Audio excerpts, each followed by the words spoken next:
আসসালামু আলাইকুম ভিউয়ার্স, আশা করি আপনারা সকলেই খুব ভালো আছেন। আজকের এই ভিডিওতে আমি আপনাদের সাথে ট্যাপসোয়াপ নিয়ে এমন একটা আপডেট শেয়ার করতে যাচ্ছি যেই আপডেটটা দেখে আপনারা সকলেই এতটাই হ্যাপি হয়ে যাবেন যারা ট্যাপসোয়াপে কষ্ট করে কাজ করতেছেন।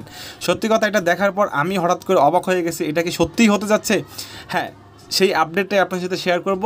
এই ট্যাপসোয়াপটা বাইন্যান্সে লিস্টিং হবে। ইভেন এটা বাইন্যান্সের যে বিএনবি চেইন আছে সেটা সেই ব্লক চেইনের আন্ডারে তাদের টোকেনটা লঞ্চ করতে পারে। সো এটাই তারা অ্যানাউন্সমেন্ট করছে না সরাসরি, বাট হিন্ট দিয়ে দিছে। আর একটা বিষয় হলো, তারা যখন সোলোনা থেকে বেরিয়ে আসছিল এবং বলছিল যে আমরা সোলোনার ব্লক চেইনে আমরা এটাকে লিস্ট করাবো না, আমরা এর থেকে বড় কিছু লিস্ট করাবো, আমরা অনেক বড় কিছু ভাবতেছি এবং খুব দ্রুত আমরা সেটা অ্যানাউন্সমেন্ট করব। সো আমি অলরেডি আপডেটটা দেখে বা হিন্টটা দেখে সত্যি অবাক হয়ে গেছি। সত্যি কি এটা হতে যাচ্ছে? যদি এটা হয় তাহলে তো আমাদের জন্য বেস্ট হচ্ছে। কি সেটা হলো বাইন্যান্সের বিএনবি চেইনের আন্ডারে হতে পারে তাদের টোকেনটা লঞ্চ হবে। সো এটা কি আমার মুখের কথা? নো। আমি এখান থেকে যদি তাদের অফিসিয়াল টুইটার হ্যান্ডেলে চলে যাই, যাওয়ার পর দেখেন এখানে কি হচ্ছে। তাদের ডে বাই ডে তাদের যে কমিউনিটি আছে সেটা তো ইনক্রিজ হচ্ছেই, পাশাপাশি তাদের যে ফলোয়ার আছে টুইটার হ্যান্ডেলে সেটাও ইনক্রিজ হচ্ছে, 4.5 মিলিয়ন ফলোয়ার্স। সো যেটা মজার বিষয় হলো, দেখেন আগে তারা 4 জনকে ফলো করছিল, বাট এখন তারা 7 জনকে ফলো করতেছে। সো ফলো করতেছে কাদেরকে?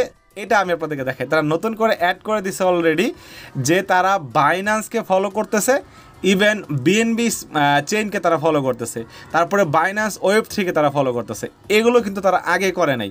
এটা তারা কখন করছে? লেটেস্ট আপডেট এবং লেটেস্ট বিষয়টা দেখার পর আমি ইনস্ট্যান্ট ভিডিও করে দিচ্ছি আপনাদেরকে। পাশাপাশি হলো যে এই যে তারা নতুন যে ফলোয়িং করতেছে, অবশ্যই তারা হতে পারে তাদের সাথে কোনো একটা কন্ডিশনে বা পার্টনারশিপে বা কোলাবোরেশনে গেছে। ইভেন আরও সবচেয়ে বড় হিন্ট যেটা, সেটা আমি আপনাদেরকে দিচ্ছি। সেটা কি দেখেন, তারা এখানে একটা ভাউচার বা একটা গিভওয়ে অ্যাওয়ার্ড দিতে যাচ্ছে। সেটা কি $600 একটা গিভওয়ে দিতে যাচ্ছে, বাট সেটা দিতে যাচ্ছে তারা বাইন্যান্সের ভাউচারে। দেখেন এখানে $600 বাইন্যান্সের ভাউচারে দিতে যাচ্ছে। ইভেন এখান থেকে তারা কী বলছে দেখেন, next week we are launching a special mission with the biggest reward ever, হ্যাঁ, 3 million shares and the possibility to get a 600 Binance voucher. তার মানে বাইন্যান্সের ভাউচার দিতে যাচ্ছে। এদিক থেকে বাইন্যান্সকে তারা নতুনভাবে ফলো করতেছে, আবার বাইন্যান্স ভাউচার আমাদেরকে দিবে, কমিউনিটিকে দিবে। পাশাপাশি এখানে দেখেন তারা যে এটাকে পোস্ট করছে, পাশাপাশি কিন্তু তারা বাইন্যান্সকেও এখান থেকে ট্যাগ করে দিছে। সো এ থেকে কি বোঝা যাচ্ছে না, তারা অফিসিয়ালি অ্যানাউন্সমেন্ট করতে যাচ্ছে যে তাদের টোকেনটাকে তারা বিএনবি স্মার্ট চেনের আন্ডারে লিস্টিং করতে যাচ্ছে, পাশাপাশি বাইন্যান্সে লিস্ট করতে যাচ্ছে। হ্যাঁ, এটাই হতে পারে এবং এটা কিন্তু লেটেস্ট আপডেট আমার কাছে মনে হচ্ছে। হ্যাঁ, এই হিন্টটা বা এই বিষয়টা আমি একটু উপলব্ধি করতে পারছি। মনে হচ্ছে যে আমার কাছে যে এটা বাইন্যান্সের বিএনবি স্মার্ট চেনের ব্লক চেনের আন্ডারে তাদের টোকেনটাকে লঞ্চ করবে, কারণ তারা বলেছিল যে আমরা সোলোনার আন্ডারে লিস্টিং হব না, এর থেকে বড় কিছু ভাবতেছি।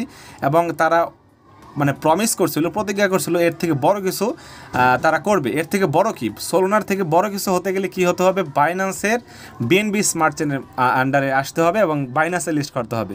সো এটাই কি তা হতে যাচ্ছে না? সো আপনারা এখান থেকে যদি একটু থিওরি নিতে পারেন তাহলে বুঝতে পারবেন যে আসলে কি এটা হতে যাচ্ছে কি না। সো আমার অ্যানালাইসিসে বা আমি মোটামুটি বুঝতে পারতেছি যে হতে পারে এটা বাইন্যান্সের লিস্টিং হতে যাবে। আচ্ছা, এখন আসে এটার স্ক্যামিং নিয়ে। অনেকে স্ক্যাম বলতেছে, এ বলতেছে, সেই বলতেছে। ভাই দেখেন, ওয়ার্ল্ডের সবচেয়ে বেস্ট কমিউনিটি, সবচেয়ে বিগেস্ট কমিউনিটি হলো এখন ট্যাপসোয়াপের।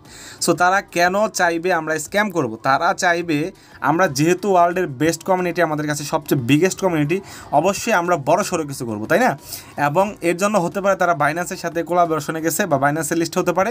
আর বিষয়টা দেখেন, বাইন্যান্স কী চায়? বাইন্যান্স চায় যে কোনো প্রজেক্টের কমিউনিটি, যে কোনো টোকেনের কমিউনিটি বা ব্লক চেইন কয়েনের কমিউনিটি, তখন তারা তাদের এক্সচেঞ্জে লিস্ট করায় বা তারা কোলাবোরেশন আছে। তো এদিক থেকে তাহলে কি বোঝা যায় যে বাইন্যান্সে লিস্টিং হওয়ার মতো কয়েন না এটা? 100%, কারণ এটা ওয়ার্ল্ডের সবচেয়ে বেশি কমিউনিটি এখন হয়েছে। প্রায় 65 মিলিয়ন প্লাস তাদের কমিউনিটি হয়ে গেছে, যেটা পৃথিবীর অন্য কোনো প্রজেক্টে নাই। শুধুমাত্র টেলিগ্রাম না, কোনো প্রজেক্টে এত কমিউনিটি নাই। এর আগে ছিল পাই নেটওয়ার্কের, তাদেরকেও তারা ক্রস করে গেছে। সো এই যে দুইটা হিন্ট আমি আপনাদেরকে দিলাম, আপনাদের কাছে কী মনে হয়? আপনারা মাস্ট বি বলবেন, বা আপনাদের কাছে কতটুকু এটা গ্রহণযোগ্য মনে হয়। এটা কিন্তু অফিসিয়াল কোনো অ্যানাউন্সমেন্ট না, বাট আমি কিন্তু আপনাদেরকে একটা হিন্ট দিলাম যে এটা হতে পারে। সো যদি এটা হয় আমাদের জন্য বেস্ট হবে, আমরা অনেক খুশি হব। কারণ বাইন্যান্সে আসা মানে কি, বাইন্যান্সের নট কয়েন লিস্টিং হয়েছে। হ্যাঁ, বাইন্যান্সের পাওয়ারটাকে দেখছেন, বাইন্যান্সের একটা ফ্রি টোকেন লঞ্চ হয়েছে 100 বিলিয়ন টোকেন মিম টোকেন, যেটার প্রাইস চলে গেছে 0.03। ভাবা যায়? সো এটা অবশ্যই বাইন্যান্সের পাওয়ার। তো এই ছিল মোটামুটি আপডেট, আশা করি আপনারা ক্লিয়ার হয়েছেন। হ্যাঁ, আর যারা আসলেই এটা স্ক্যাম বলতেছেন, স্ক্যাম করে আপনারা কন্টিনিউ করতেছেন না, কাজ করতেছেন না, আমার কাছে মনে হচ্ছে তারা আসলে লস করতেছেন। আমি সবাইকে বলবো আপনারা স্ক্যাম কি আপনারা করতে থাকেন, যখন দেখবেন স্ক্যামিং হবে নো প্রবলেম, আমরা তো ট্রাই করবো, আমরা কেন চান্স মিস করব। সো আমি করতেছি না, আমি সবাইকে বলবো, আমার কমিউনিটি সবাইকে বলবো যে অবশ্যই আপনারা মিস করবেন না। নেক্সট ভিডিওতে নেক্সট আপডেট অবশ্যই জানিয়ে দেবো। সে পর্যন্ত অবশ্যই সকলে কমেন্ট করে জানান যে আপনাদের কাছে এই থিওরিটা বা এই হিন্টটা আপনাদের কাছে কী মনে হয়। তো এটাই ছিল ভিডিও। সবাই ভালো থাকবেন, সুস্থ থাকবেন, এই কামনা করে শেষ করছি আজকের ভিডিও।